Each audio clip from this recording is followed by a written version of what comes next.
La Marche est un podcast fiction, focalisé sur l'intimité. À chaque nouvelle écoute, un nouveau témoignage. Vous êtes à Paris, vous ouvrez la porte de l'un de vos voisins et lorsque son monologue se termine, vous fermez doucement la porte. La Marche, explorateur. Je suis en haut de la tour Eiffel et pourtant je ne vois rien. Je suis en haut de la tour Eiffel, le temps est dégagé et pourtant je ne vois rien. Je ne vois rien. Je te vois pas. Je te vois pas partir. Je te vois pas courir.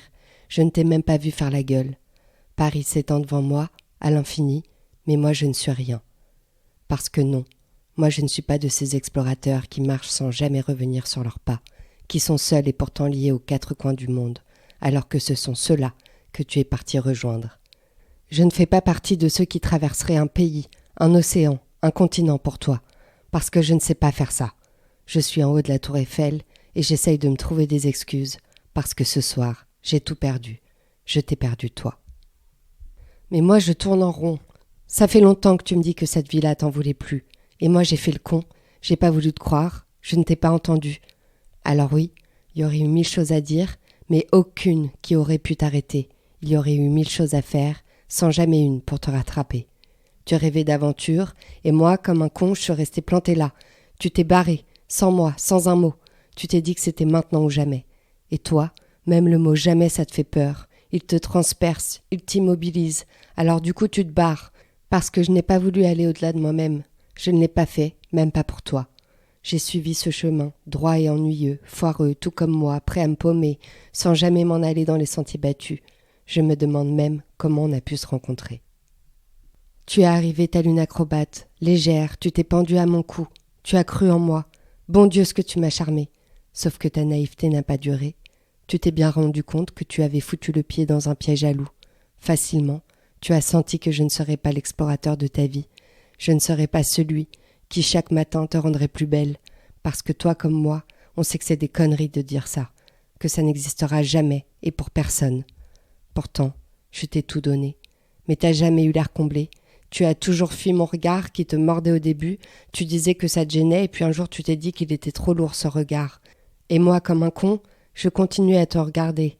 Le seul mot qui pouvait tourner dans ta tête, c'était celui de fuir. T'enfuir avant que le piège à loup ne se referme et te crève le cœur. Et puis, quand tu es parti, je n'ai même pas pleuré. Je t'ai juste vu t'enfuir. Faut croire que je n'étais même pas étonnée. Tu me disais que tu ne te sentais pas chez toi. Tu me disais qu'il fallait trouver un autre endroit sur terre qui pourrait au moins t'apaiser. Je n'ai pas compris que c'était vital pour toi. J'ai cru que tu disais ça sans y croire. J'ai été con de ne pas voir que c'était tes tripes qui parlaient. Je ne voulais pas te faire de mal, tu sais. C'est ce que j'aurais pu te dire. Mais même ça, je l'ai pas lancé. Parce que te dire cela, ça aurait été comme balancer une assiette au milieu du séjour. Elle aurait volé et explosé contre un mur. Et puis un grand silence insupportable après ton cri serait revenu pour s'installer à jamais. T'as bien fait de partir, de me laisser là, parce que je t'aurais bouffé et je t'aurais regardé périr. Parce que moi, je n'aurais pas su te quitter. Car tes yeux de coquard mal séchés m'auraient mis martel en tête. Et puis tes remords, tes regrets, tous ces cris creusés sur ton visage, avec ton regard qui se serait grisé et qui m'aurait fait violence à chaque fois que je l'aurais croisé.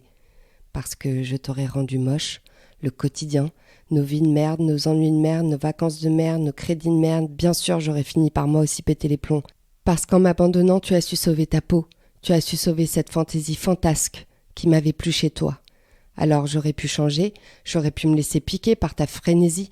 Tu voulais conquérir le monde et moi je te freinais, parce que moi j'en ai rien à foutre du monde. Parce que ma vie, moi, je la veux entre un pick-up et 3 gamins dans un quartier de banlieue, parce que finalement, on n'a jamais voulu vivre la même chose. Et moi je vais rester là, à entendre parler de toi de loin, et un jour j'entendrai parler de toi très fort. Parce que, bien entendu, tu auras réalisé tes projets, ceux auxquels je n'avais jamais voulu croire, parce que tes projets, ils avaient l'air foireux, et puis toi aussi, t'étais foireuse, et moi, j'ai toujours préféré la stabilité. Et puis merde, j'ai choisi la stabilité à la vie que j'aurais pu mener avec toi.